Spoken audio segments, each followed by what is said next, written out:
الحمد للہ رب العالمین والصلاة والسلام علی سید المرسلین وعلی آلہ واصحابہ اجمعین۔ قال اللہ تبارک و تعالی فی الکلام المجید والفرقان الحمید۔ اعوذ باللہ من الشیطان الرجیم، بسم اللہ الرحمن الرحیم۔ یا ایہا الذین آمنوا انما الخمر والمیسر والانصاب رجس من عمل الشیطان، وقال النبی صلی اللہ علیہ وسلم لا یشرب حین یشربها وهو مؤمن۔ صدق اللہ العظیم وصدق رسولہ النبی الکریم ونحن علی ذلک لمن الشاہدین والشاکرین والحمد للہ رب العالمین۔ محترم و مکرم حضرات علماء کرام اور ایمان والے بھائیوں، کلام پاک کی جس آیت کی آپ حضرات کے سامنے تلاوت کی، اس میں اللہ تبارک و تعالی ایمان والوں کو چند چیزوں سے روک رہے ہیں۔ اسی میں سب سے پہلے اللہ تبارک و تعالیٰ نے منع فرمایا انما الخمر، شراب سے منع فرمایا، نشہ اور چیزوں سے اللہ تبارک و تعالیٰ منع فرما رہے ہیں۔ والمیسر، اور دوسرے نمبر پر سٹہ اور جوا کھیلنا، جگار کھیلنا۔ انما الخمر والمیسر والانصاب، اور اللہ کے ساتھ شرک کرنے والی چیزوں کے پاس جا کر وہاں اپنی منتیں، اپنی دعائیں، اپنی حاجتیں مانگنا، اور اس طرح کی شرک کی چیزیں کھڑی کرنا۔ والانصاب والازلام، تقدیر کے اعتبار سے پانسے کے تیر کھیلنا۔ جاہلیت کے اندر یہ دستور تھا کہ جب آدمی کو کسی کام کے لیے جانا ہو تو گھر میں اس نے کچھ تیر رکھے ہوئے تھے، اور کسی پر یس، کسی پر نوحا، نہ جانا نہ جانا، اس قسم کی کچھ چیزیں رکھی۔ جب کسی کام کے لیے جاتے بچے کے پاس وہ تیر اٹھاتے، اس میں لکھا ہے کہ جاؤ تو جائیں، اور نہ لکھا ہو تو پھر نہیں جاتے تھے۔ یہ چیزوں کو مؤثر سمجھنا، اپنی تقدیر ان کے حوالے کرنا، یہ چیزیں جاہلیت میں پائی جاتی تھی۔ آیت کریمہ میں اللہ تبارک تعالیٰ نے اس کو بھی ذکر فرمایا۔ مجھے اس وقت آپ حضرات کے سامنے پہلی چیز جو ہے، یا ایھا الذین آمنوا انما الخمر، شراب کے سلسلے میں بات کرنی ہے۔ نشہ اور چیزوں کے متعلق قرآن اور حدیث کا کیا حکم ہے، سماجی اعتبار سے، اخلاقی اعتبار سے، معاملات اور معاشرات اور لوگوں کے درمیان اپنا مال، اپنی عقل، اپنی صلاحیتوں کو کس طرح آدمی خراب کرتا ہے۔ قرآن کریم نے اس کو ذکر فرمایا، انما یرید الشیطان ان یوقع بینکم العداوۃ والبغضاء، کہ شیطان شراب اور جوئے کے ذریعے تمہارے درمیان آپس میں دشمنی اور ایک دوسرے سے بغض اور عداوت پیدا کرتا ہے۔ فاجتنبوہ لعلکم تفلحون، اس لیے پہلی آیت میں فرمایا کہ تم اس سے بچو۔ اس کا دنیاوی نقصان بتلایا شراب کا، کہ یہ یرید الشیطان۔ پہلے تو آیت میں فرمایا انما الخمر والمیسر والانصاب۔ حضرات مفسرین فرماتے ہیں کہ جن چیزوں سے روکا، ایک طرف شراب ہے، جوا ہے، پانسے کے تیر ہے، اور دوسرا اس کے ساتھ بتوں کے نام پر قربانیاں اور بتوں کو اپنے نفع نقصان کا مالک سمجھنا۔ والانصاب، استھان کے اوپر کسی جگہ پر دیری کی شکل کر دی۔ اللہ تبارک تعالیٰ نے شراب اور جوئے کی جب انکار کرنے کی بات کی، یعنی اس سے رکنے کی، تو ساتھ میں اس کے شرک کو بھی ذکر فرمایا۔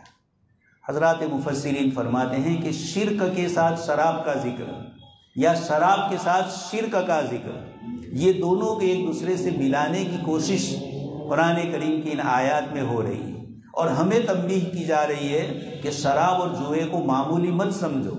اللہ پاک نے جہاں اس سے روکا، وہاں شرک جیسی بڑی چیز سے روکنے کے ساتھ اس سے روکا ہے۔ اس لیے اس سے رکنے کی اہمیت اور اس کے گناہ کی شناخت اور برائی شرک کے برابر اللہ پاک نے قرار دی۔ اس کے بعد یہ تو اللہ تبارک تعالیٰ نے فرمایا رجس من عمل الشیطان، یہ شراب اور جوا گندی چیزیں ہیں۔ رجس من عمل الشیطان، یہ شیطان کے عمل میں سے ہے۔ اور قرآن کریم میں اللہ پاک نے فرما دیا کہ شیطان انسان کا کھلا دشمن، یہ ہر اعتبار سے چاہے گا کہ انسانوں کو تکلیف پہنچائے۔ فَلَآمُرَنَّهُمْ وَلَيُغَيِّرُنَّ خَلْقَ اللَّهِ، اس نے کہا میں ان کے اوپر سے، نیچے سے، اطراف سے آؤں گا اور ان کو شرک اور کفر کی چیزوں کی طرف لے جاؤں گا۔ یہاں اللہ پاک نے ان دونوں بیماریوں کو ذکر کرتے ہوئے رجس من عمل الشیطان فرمایا۔ ایک تو وہ گندی چیز ہے سماج، سوسائٹی اور معاشرے کے اعتبار سے، اور وہ شیطانی عمل میں سے ہے، اور آگے بھی فرمایا کہ شیطانی اثر اس سے یہ ہوتا ہے کہ اس کا دنیاوی نقصان یہ ہوتا ہے، انما یرید الشیطان ان یوقع بینکم العداوۃ والبغضاء، شیطان تمہارے درمیان دشمنیاں، ناچاکیاں، نا اتفاقیاں پیدا کرتا ہے ان دونوں کے ذریعے۔ شراب پینے والے بھی آپس میں لڑتے ہیں، سماج اور سوسائٹی سے بھی وہ لڑتا ہے، اور اسی طرح جوا کھیلنے والے یہ بھی آپس میں بعد میں ایک دوسرے سے دشمن ہی ہو جاتے ہیں۔ ایک مالدار ہو جائے، ایک غریب رہ جائے، ایک کا پیسہ دوسرا لے لے تو آپس میں دشمنیاں ہوتی ہیں۔ بلکہ جاہلیت میں اور ہمارے تھوڑے زمانے پہلے ہمارے دیہاتوں میں بھی جوا کھیلتے تھے اور ہار جاتے تھے تو اپنی بیوی کو گروی رکھتے تھے، اپنے بچوں کو گروی رکھتے تھے۔ یہ عرب جاہلیت میں بھی دستور تھا، اور ہمارے علاقوں میں بھی آج سے 100-125 سال پہلے یہ چیزیں پائی جاتی۔ حاصل یہ ہے کہ شرابی نہ اپنا کوئی فائدہ کر سکتا ہے نہ دوسروں کا، بلکہ اپنا تو نقصان کرتا ہی ہے، گھر کے سارے افراد، محلہ اور سماج سب کو پریشان کرنے والا ہے۔ اللہ پاک نے یریدکم البغضاء جو فرمایا، آپس میں بغض اور دشمنی، ایک دوسرے کو کس وقت نیچا کر دیا جائے، اس کی کوششیں ہوتی ہے۔ یہ دو چیزوں کو استعمال کرنے والوں کے ساتھ شیطان یہ عمل کرواتا ہے۔ اس لیے اللہ پاک نے آگے فرمایا اور تمہیں نماز اور ذکر اللہ سے روکتا ہے۔ دنیاوی نقصان تو بتلا دیا، آپس میں دشمنیاں، کینہ کپت یہ سب ہوتا ہے، اور اس کے ساتھ اللہ پاک نے فرمایا یہ تمہیں اللہ کے ذکر سے اور نماز سے روکتا ہے۔ یہ دنیاوی نقصان ہے۔ شرابی نماز نہیں پڑھے گا، وہ مسجد میں آئے گا تو بھی لوگوں سے اس کی لڑائیاں ہوگی۔ ڈرگ والے یہاں تو کم ہے، افریقی ملکوں میں اور دوسرے ملکوں میں جہاں ڈرگس کا کاروبار زیادہ چلتا ہے، لوگ پیتے ہیں، وہاں مسجدوں میں بھی اگر چلے آتے ہیں تو پوری مسجد سر پہ لے لیتے ہیں، لوگ مسجد سے بھاگ جاتے ہیں، اس لیے کہ وہ بے قابو ہے، کوئی بھی حرکت جانور والی کر سکتا ہے۔ تو یہ اللہ پاک نے دنیاوی نقصان بتلائے، اس کے ساتھ دینی نقصان بتلایا، یہ تمہیں اللہ کے ذکر سے اور نماز سے روکتا ہے۔ دوستوں اور بزرگوں، جناب نبی اکرم صلی اللہ علیہ وسلم جو دین لے کر آئے، اس میں اللہ تبارک تعالیٰ نے ساری انسانیت کی فلاح اور کامیابی رکھی ہے۔ تمام انبیاء کرام علیہ السلام جو دین لے کر آئے، اور اس میں آخر میں آپ صلی اللہ علیہ وسلم تشریف لائے، تو آپ کے ذریعے ساری شریعتوں کو مکمل کر کے آخری ایڈیشن کے طور پر قرآن کریم کو اور جناب نبی اکرم صلی اللہ علیہ وسلم کو خاتم النبیین بنایا گیا۔ اس لیے آپ کی تعلیمات قیامت تک کی انسانیت کے لیے جن جن شعبوں میں، جن جن مسائل کے اندر لوگ پریشان ہوں گے، جناب نبی اکرم صلی اللہ علیہ وسلم اس کا حل بتلائیں گے۔ اس لیے آپ پر جو شریعت نازل ہوئی اور دوسرے انبیاء کرام علیہ السلام پر بھی، ان میں 5 چیزوں کو اہمیت دی گئی۔ اس کو کہا جاتا ہے مقاصد خمسہ، شریعتوں کے 5 بنیادی مقاصد۔ سب سے پہلا ہے ایمان اور دین کی حفاظت۔ اللہ پاک نے اس کے لیے پازیٹیو اور نیگیٹو دونوں قسم کی دلیلیں ذکر فرمائے۔ انسان کو ایمان پر باقی رکھنے کے لیے ایمان اور اعمال صالحہ اور دین والی باتیں بتلائی، تو شرک کی طرف لے جانے والا، دین سے دور کرنے والے جو اعمال ہیں، قرآن کریم نے ان کو بھی ذکر فرمایا۔ اس لیے اس کا نام رکھا گیا حفاظت دین۔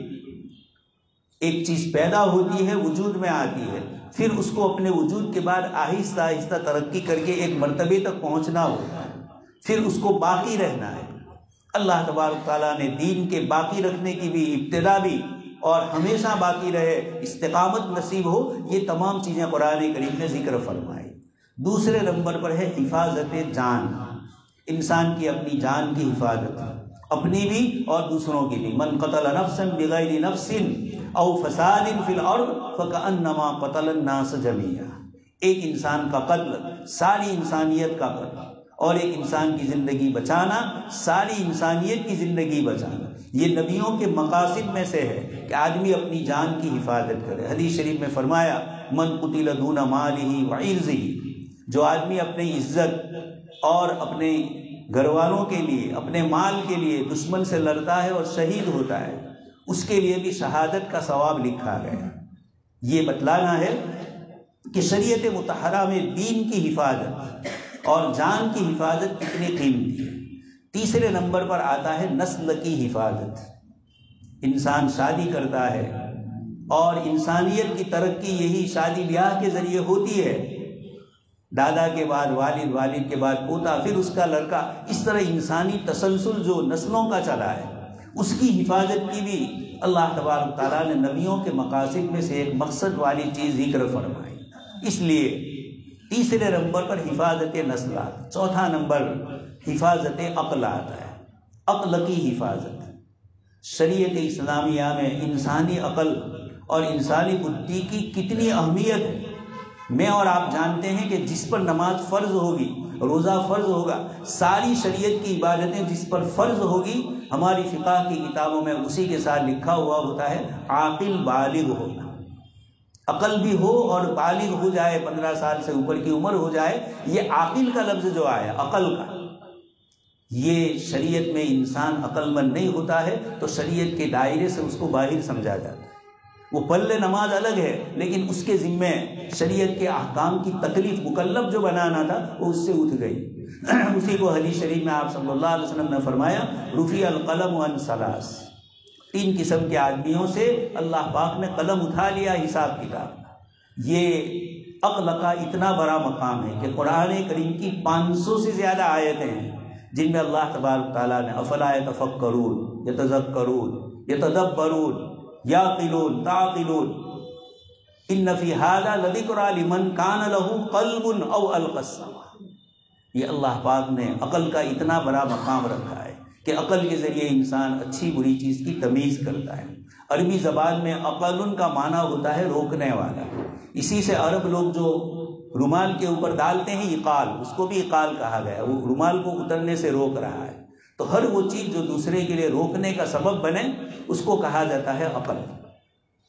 جناب نبی اکرم صلی اللہ علیہ وسلم نے اپنے سے قریب نماز پہ جن لوگوں کو کھڑا رہنا ہے ان کے لیے فرمایا اولو الاحلام والنہی، عقل مند لوگ، سمجھدار لوگ میرے پیچھے نماز میں رہے، اور مجلس میں بھی آپ آگے عقل مندوں کو رکھتے۔ ابو بکر، عمر، عثمان و علی، یہ آپ کی مجلس کے دائیں بائیں جانب بیٹھنے والے حضرات، پھر اور دوسرے اکابر صحابہ بھی ہیں۔ تو عقل شریعت مطہرہ نے، قرآن نے بار بار فرمایا عقل سے غور و فکر کرنے۔ یہ کون کرے گا؟ جس کی عقل سلامت ہو۔ اور شراب انسانی کی عقل میں فتور پیدا کر دیتی، انسان کو انسانیت کے دائرے سے نکال کر جانوروں جیسی حرکت کرنے والا بنا دیتی۔ ایک بہت بڑے عالم ہیں صلاح الدین سلطان صاحب، مصر کے، امریکہ میں رہتے ہیں۔ انہوں نے اپنا سفر نامہ اور مقاصد شریعت پر بہت کچھ لکھا ہے، بڑے عالم ہیں۔ انہوں نے فرمایا کہ ایک مرتبہ میں سوئٹزرلینڈ ٹرین سے سفر کر رہا تھا۔ ٹرین میں ایک وہاں کا باشندہ ملا، پڑھا لکھا آدمی۔ اس نے حضرت سے کہا کہ اسلام کی ساری چیزیں مجھے بہت اچھی لگتی ہے، لیکن یہ شراب جس سے ہمیں چستی آتی ہے، ہم اپنا غم بھول جاتے ہیں، پریشانی دور ہو جاتی ہے، ایسی اچھی چیز کو اسلام نے منع فرما دیا۔ اس کی بیچارے کی اپنی سمجھ کے اعتبار سے اس نے کہا، تو حضرت صلاح الدین سلطان صاحب دامت برکاتہم نے جو اس کو جواب دیا، اس کو یہ کہا کہ اسلام تم کو 24 گھنٹے انسانیت میں رکھنا چاہتا ہے۔ اسلام یہ نہیں چاہتا کہ کسی وقت تم انسانیت کے دائرے سے نکل کر جانوروں جیسی حرکت کرنے لگے۔ یہ پڑھے لکھے لوگ تھے اور اللہ تبارک تعالیٰ نے جن کو توفیق دی ہے، اس نے یہ سنا، اس نے کہا حقیقت میں آپ کے نبی رحمت للعالمین، جنہوں نے ہمارے لیے شراب سے اس لیے منع کیا کہ میں انسانیت سے نکل جاتا ہوں اور میں بری حرکتیں کرنے لگا۔ یہ اسلام کا شراب کو حرام کر کے، نشہ اور چیزوں کو حرام کر کے انسان کو وَلَقَدْ كَرَّمْنَا بَنِي آدم، جو اکرام اسلام نے انسان کا کیا ہے کہ اس کو شراب کو اس قدر شدت کے ساتھ روکا۔ آپ کے سامنے میں نے حدیث پڑھی، جناب نبی اکرم صلی اللہ علیہ وسلم فرماتے ہیں لا يشرب الشارب حين يشربها وهو مؤمن۔ حدیث شریف میں زنا کے لیے، شراب نوشی کے لیے یہ روایت آئی ہے، چوری کے لیے یہ روایت آئی ہے کہ جب آدمی یہ گناہ کرتا ہے تو ایمان اندر سے نکل جاتا ہے، سائبان کی طرح اوپر آ جاتا ہے۔ اللہ کے نبی صلی اللہ علیہ وسلم فرماتے ہیں کہ شرابی بھی لا یشرب الشارب، وہ شراب نہیں پیتا ہے مگر وہو مؤمن، ایمان کی ظاہری علامت ہے، اس کے ساتھ ہے یہ لیکن کس وقت یہ ایمان نکل جائے خطرہ ہے اس کا۔ احادیث میں شراب پینے والا، پلانے والا، بنانے والا، اس کی مدد کرنے والا، اس کی ہیر پھیر کرنے والا، اس کے سلسلے کی چیزیں بنانے والا، ان تمام کو آپ صلی اللہ علیہ وسلم نے اللہ کی رحمت سے دور فرما دی۔ اتنی شدید وعید شراب پر کیوں آئی ہے؟ یہی وجہ ہے۔ حضرت انس بن مالک رضی اللہ تعالیٰ عنہ فرماتے ہیں کہ اللہ تبارک تعالیٰ کی طرف سے شراب جب حرام ہوئی سن 4 یا 5 ہجری میں، اس سے پہلے عرب لوگ شراب کے بڑے عادی تھے۔ قرآن کریم نے اس سے روکنے کے لیے ایک تدریج اور ترتیبی وار، طبقہ وار مرحلہ ذکر فرمایا۔ پہلے ایک آیت میں تو فرمایا تھا تتخذون منہ سکرا ورزقا، جاہلیت میں اور آج بھی جو لوگ شراب بناتے ہیں تو اللہ کی جائز اور حلال چیز کو لیتے ہیں اور اس میں حرام کی ملاوٹ کرتے ہیں۔ انگور کو لیتے ہیں، املی کو لیتے ہیں، جو کو، جن جن چیزوں کی بھی شراب بنائی جاتی ہے، قرآن کریم نے فرمایا کہ جو چیزیں تم استعمال کرتے ہو شراب کے لیے، یہ بھی اللہ ہی کی دی ہوئی نعمتیں ہیں، تم اس کا غلط استعمال کرتے ہو۔ اس لیے تتخذون منہ سکرا آیت میں فرمایا، اور ورزقا حسنا، شراب کے علاوہ جو چیزیں ہیں وہ رزق حسن، اچھی روزی ہے، اس آیت میں اشارہ کر دیا۔ پھر ایک مدت کے بعد صحابہ کرام میں آپس میں مسئلہ ہوا شراب کے سلسلے کا۔ آپ صلی اللہ علیہ وسلم سے پوچھنے کے لیے آئے، یسألونک عن الخمر والمیسر، صحابہ نے پوچھا آپ صلی اللہ علیہ وسلم سے، اللہ پاک فرماتے ہیں یہ آپ سے شراب اور جوئے کے متعلق پوچھتے ہیں۔ آگے اللہ تبارک تعالیٰ نے ارشاد فرمایا، قل فیہما اسم کبیر ومنافع للناس، ان میں بہت بڑا گناہ ہے اور تھوڑے کچھ فائدے بھی اس کے ساتھ۔ آگے آیت میں فرمایا اسمہما اکبر من نفعہما، ان کا گناہ شراب اور جوئے کا، ان کا گناہ، ان کی اسمہما اکبر من نفعہما، ان سے جو نفع نظر آتا ہے اس کے مقابلے میں اس کی برائی اور اس کا گناہ زیادہ ہے۔ اللہ تبارک تعالیٰ نے یہ ارشاد فرمایا، بہت سے صحابہ نے اسی وقت چھوڑ دیا۔ پھر ایک اور موقع آیا، حضرت انس رضی اللہ تعالیٰ عنہ فرماتے ہیں حضرت علی رضی اللہ تعالیٰ عنہ اور دوسرے حضرات بیٹھے ہوئے تھے، نماز کا وقت ہوا، اس سے پہلے شراب چونکہ حرام نہیں ہوئی تھی تو لوگ پی رہے تھے، پھر نماز کے لیے کھڑے ہوئے تو پڑھنے میں گڑبڑ ہو گئی، صحیح قرآن کریم کی آیات پڑھی نہیں جا رہی۔ اللہ پاک نے فرمایا لا تقربوا الصلاة وانتم سکارى حتى تعلموا ما تقولون، اللہ پاک فرماتے ہیں یہ آپ سے پوچھتے ہیں تو آپ ان سے فرما دیجئے، اللہ پاک فتویٰ دے رہے ہیں، حکم لگا رہے ہیں کہ آپ ان سے کہہ دیجئے کہ نماز کے موقع کے اوپر اس طرح کی حرکت نہ کریں۔ یہ آخری آیت تھی شراب کے حلال پر، اس سے بھی بہت سے لوگوں نے چھوڑ دیا۔ پھر آخری آیت نازل ہوئی جو میں نے آپ کے سامنے پڑھی 7ویں پارے کی، انما الخمر والمیسر والانصاب والازلام رجس من عمل الشیطان فاجتنبوہ۔ جب یہ آیت نازل ہوئی صحابہ کرام نے فرمایا اجتنبنا، کچھ لوگ پیتے تھے انہوں نے بھی اس کو چھوڑ دیا۔ حضرت انس فرماتے ہیں کہ میں ہی شراب پلا رہا تھا اور منادی باہر گلی میں آواز لگا رہا تھا، ان کے والد ابو طلحہ نے کہا جائیے، سوتیلے والد کہا جائیے اور دیکھیے کیا آواز آ رہی۔ حضرت انس باہر گئے تو سنا کہ اللہ کے رسول صلی اللہ علیہ وسلم کا منادی اعلان کر رہا ہے کہ اب آج کے بعد شراب ہمیشہ ہمیش کے لیے حرام۔ فوراً صحابہ کرام جو ہاتھ میں گلاس تھا پھینک دیا۔ یہ حضرت انس جس مجلس کا ذکر کرتے ہیں، اور مدینہ منورہ میں اس دن کسی کے یہاں بھی شراب نہیں رہی، سب نے اپنی شراب کے مٹکوں کو، مشکلوں کو اندیل دیا۔ دوستوں اور بزرگوں، یہ اخلاقی تعلیمات ہوتی ہے۔ جناب نبی اکرم صلی اللہ علیہ وسلم نے شراب اور نشے والی چیزوں سے منع فرما کر ہم پر یہ احسان فرمایا کہ ہماری عقل ہر وقت صحیح اور سالم رہے۔ اس لیے تعلیم و تربیت کی توجہ دلائی گئی کہ تعلیم و تربیت سے انسان کی عقل میں سمجھ اور شعور آتا ہے۔ اس لیے اچھی چیزوں کا حکم دیا، بری چیزوں سے روکا، اور ان میں اس امت کی خصوصیت بتلائی کہ یہ اچھی چیزوں کا حکم دیتی ہے۔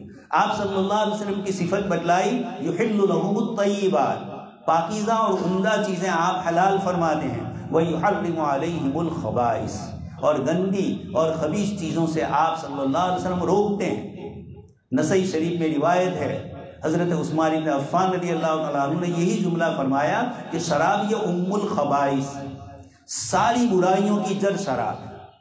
اس پر پھر نسائی شریف میں آگے قصہ ذکر کیا کہ ایک عورت بڑی حسین و جمیل تھی، اس نے ایک عابد اور راہب کو اپنے چکر میں ڈالنا چاہا، عبادت گزار تھا حضرت عیسیٰ علیہ السلام کے امتیوں میں سے، تو وہ آدمی ان کی چکر میں آ نہیں رہی تھا گناہ کے لیے، تو اس نے ایک مرتبہ بلایا، بلانے کے بعد زبردستی اپنے آدمیوں کے ذریعے روم بند کروا دیا اور پھر کہا کہ دیکھو یہ شراب ہے، اس کو پیو، یا یہ میرے ساتھ زنا کرو، یا تیسری چیز بتلائی، ایک چھوٹا سا بچہ تھا کہ اس کو قتل کرو ورنہ تمہیں قتل کر دوں گا۔ راہب نے سوچا کہ بچے کو قتل کرنا بھی بڑی چیز ہے، زنا کاری بھی بڑا گناہ ہے، بہتر یہ ہے کہ میں شراب تھوڑی پی لوں، مجبوری تھی، لیکن شراب پینے کے بعد نشہ چڑھا، اس نے زنا بھی کیا اور اس بچے کو بھی قتل کر دیا۔ یہ نسائی شریف کی روایت میں بتلایا، گویا شرابی ایک چیز کر لیتا ہے تو سارے گناہ اور ساری برائیاں اس کے لیے پھر آسان ہو جائے، وہ کوئی بھی حرکت کرے سماج اور سوسائٹی میں لوگ یہ کہیں گے یہ تو کم عقل ہے، شرابی ہے، اس کی بات کا کیا اعتبار۔ یہ صلاح الدین سلطان صاحب یہی کہنا چاہتے ہیں کہ اسلام نے ہماری عقل کی حفاظت کے لیے شراب کو منع کیا، اور تعلیم و تعلم، پڑھنا لکھنا، اس کی فضیلت اس لیے بتلائی کہ اس سے عقل میں روشنی آتی ہے، تجربہ آتا ہے، دینی دنیاوی کوئی بھی تعلیم لے، شریعت مطہرہ نے عقل کو یہ مقام عطا فرمایا، اور شرابی کے ساتھ یہی مسئلہ پیش آتا ہے۔ دوستو اور بزرگوں، یہ چیزیں تو جاہلیت کی تھی اور اسلام نے آ کر روکا، لیکن اس وقت میں اور آپ جس سماج اور سوسائٹی میں رہتے ہیں، پہلے تو ہمارے سماج اور سوسائٹی میں کھیل کود کی چیزیں ہوتی تھیں، اب موبائل آ گیا، اب اس کی بنیاد کے اوپر رات دن بیٹھے بیٹھے کیا کیا حرکتیں ہوتی ہیں، پھر شراب بھی پی جاتی ہے۔ حدیث شریف میں آپ صلی اللہ علیہ وسلم نے فرمایا میری امت شراب پیے گی اس کا نام بدل کر۔ اب اچھے اچھے نام رکھے جاتے ہیں اور کوئی سمجھ ہی نہیں پاتا ہے کہ یہ شراب ہے۔ پہلے تو صرف پینے کی شکل میں لکوڈ ہوتی تھی، اب پاؤڈر آ گیا، انجیکشن آ گئے اور دوسری کئی چیزیں آ گئی۔ آہستہ آہستہ انسانوں کی عقل میں فطور اور انسان کو عقل مندی کے دائرے سے باہر نکالنے کی کوششیں ہوتی ہیں۔ اس کی مختلف وجوہات اس کے جو ماہرین ہیں انہوں نے بتلائی۔ سب سے پہلی چیز یہ ہوتی ہے کہ مغرب اور یوروپ کی نقالی، جو وہ کرے وہ کام ہم کریں۔ ہمارے معاشرے میں اتنی یہ چیزیں عام نہیں تھیں، ہمارے نوجوان جب ان چیزوں کو پڑھتے ہیں یا ایک اسٹیٹس بناتے ہیں اپنا کہ ہمارا ویلیو کس درجے کا ہے۔ ایک صاحب نے مذاق میں کہا کہ چائے اور کافی دونوں بنا سکتے ہیں، مہمان کو پوچھا کہ کیا پیو گے، اس نے کہا چائے تو نچلے درجے کی چیز ہے، ہر ایک پیتا ہے، کافی بناؤ تاکہ ہم انگریز کے برابر ہو جائیں۔ جس قوم میں دوسری کسی قوم کی نقالی کا یہ حال ہو، شراب اور نشے کی چیزوں میں بھی ہم نے یہ کیا۔ ان کے پاس دین اور صحیح تعلیم نہیں تھی، اس لیے بیچارے ڈپریشن میں مبتلا ہوتے ہیں۔ اس کو دور کرنے کے لیے یہ نشے کی چیزوں کے عادی بنتے ہیں۔ مسلمان کو اللہ تبارک تعالیٰ نے 5 وقت مسجد میں پاکیزگی کے ساتھ بلایا، ذکر اللہ کے لیے بلایا، اس کے لیے تصور نہیں ہو سکتا ہے کہ اس کی عقل کے اندر یہ چیزیں آئے اور وہ شراب جیسی گندی چیز کا ارتکاب کرے۔ اس لیے جناب نبی اکرم صلی اللہ علیہ وسلم نے اپنی اولاد کی تعلیم و تربیت کا حکم فرمایا، وہ کسی غلط جگہ پر جائے تو اس کی تنبیہ کی جائے، وہ کہاں جا رہا ہے، کہاں آ رہا ہے، کیا استعمال کر رہا ہے۔ اس لیے کہ شراب کے سلسلے کی ایک بات یہ کہی جاتی ہے کہ یہ دوسروں کی صحبت کی وجہ سے زیادہ اثر انداز ہوتی ہے۔ دوست برادر ہے، کبھی سگریٹ میں پلا دیا، کبھی حقے میں پلا دیا، کبھی اور کسی اعتبار سے چیز پلا دی اور پھر اس کو نشے کا عادی بنا دیا جاتا ہے۔ اس لیے قرآن کریم میں اللہ پاک نے فرمایا یا لیتنی لم اتخذ فلانا خلیلا لقد اضلنی عن الذکر۔ آیت کا شان نزول تو مکہ کے ایک سردار کی طرف تھا، آپ صلی اللہ علیہ وسلم نے اس کو بلایا اور ابو جہل نے اس کو دین سے روکا، اس نے ابو جہل کی سن لی۔ اللہ پاک فرماتے ہیں کل قیامت کے دن وہ یہ کہے گا یا لیتنی لم اتخذ فلانا خلیلا، کاش کہ میں فلانے کو دوست نہ بناتا۔ قرآن کریم میں ایک جگہ پر اللہ پاک نے فرمایا الاخلاء یومئذ بعضهم لبعض عدو الا المتقین، ساری دوستیاں ایک دوسرے کی دشمنی میں بدل جائے گی مگر تقوی اور پرہیزگاری کی بنیاد پر جو دوستیاں ہوگی۔ حدیث شریف میں 7 آدمیوں کو عرش کے سائے میں جگہ اللہ پاک کی طرف سے ملے گی، اس میں فرمایا ہے کہ وہ 2 آدمی جو اللہ کے لیے محبت کرتے ہیں ایک دوسرے سے اور بغض بھی اللہ کی نسبت سے۔ یہ 7 قسم کے آدمیوں میں اچھی صحبت والا، اچھے اعمال کرنے والا، اس کا ذکر فرمایا۔ آپ صلی اللہ علیہ وسلم معراج میں تشریف لے گئے، حضرت جبرائیل علیہ السلام لے کے چل رہے ہیں، آپ کے سامنے 2 پیالے پیش کیے گئے، ایک میں شراب تھی اور ایک میں دودھ تھا۔ آپ صلی اللہ علیہ وسلم نے دودھ والا پیالہ لے لیا اور اس امت کو بتلایا کہ یہ امت دودھ والے پیالے یعنی فائدے والی چیز لیتی ہے، نقصان والی چیز نہیں لیتی۔ جبرائیل امین نے فرمایا الحمدللہ الذی ہداک علی الفطرہ، یہ اللہ کے نبی صلی اللہ علیہ وسلم، ساری تعریف اس اللہ کے لیے ہے جس نے فطرت اور نیچر کی اچھی چیز کی طرف آپ کی رہنمائی فرمائی۔ اور آگے فرمایا، بخاری شریف میں روایت ہے کہ اگر آپ اس کو لے لیتے شراب کو لغوت امتک، آپ کی امت گمراہ ہو جاتی۔ یہ صدقہ جائیے جناب نبی اکرم صلی اللہ علیہ وسلم کا کہ آپ نے امت کو بے عقلی کی چیزوں سے بچایا۔ اس لیے ہمارے نوجوان لڑکے اور لڑکیاں، اب تو مسئلہ بہت آگے جا رہا ہے۔ اب تک تو لڑکے کچھ اس طرح کی حرکتیں کرتے تھے، لیکن اب جو پورے ہندوستان کی سوسائٹیوں سے مسلمانوں کے بد اخلاقیوں کے جو احوال آ رہے ہیں، اس کے اندر ہماری نوجوان بچیاں بھی اس کی عادی بن گئی۔ دوستوں اور بزرگوں، زندہ انسان اور وہ شراب کا عادی ہو، یہ بڑا خطرناک ہوتا ہے کسی بیمار آدمی سے۔ اس کی تو آپ خدمت کر لیں گے، لیکن یہ آدمی جو شراب کا نشے والا ہوگا، وہ نہ ماں کو دیکھے گا، نہ باپ کو، نہ بہن کو۔ کنز العمال میں علی متقی رحمۃ اللہ علیہ نے ایک روایت ذکر فرمائی کہ اسی میں یہ جملہ بھی فرمایا کہ جب وہ شراب پی لیتا تو پھر اس کے بعد اس کی بیٹی اور ماں، اس کی کوئی تمیز اس کو نہیں ہوتی ہے، غلط قسم کے کام، غلط قسم کی بکواس وہ کرتا ہے۔ اس لیے شریعت اسلامیہ میں عقل کو جتنی اہمیت دی ہے، شعور اور سمجھداری کو، اس کو دین کی بنیاد بنایا آپ صلی اللہ علیہ وسلم۔ اس لیے میں ہمارے نوجوان بھائیوں سے کہوں گا، والیوں سے کہوں گا، اپنی اولاد کی فکر کریں۔ بچہ کہاں جا رہا ہے، کہاں آ رہا ہے، کس سے دوستی کر رہا ہے۔ اسی طرح کچھ گھروں پہ ٹینشن ہوتے ہیں، مرد اور عورت شادی ہو گئی، میاں بیوی لڑ رہے ہیں، چھوٹے چھوٹے بچوں پر اس کا اثر پڑتا ہے۔ اب وہ کیا کرے گا؟ ڈپریشن میں مبتلا ہے۔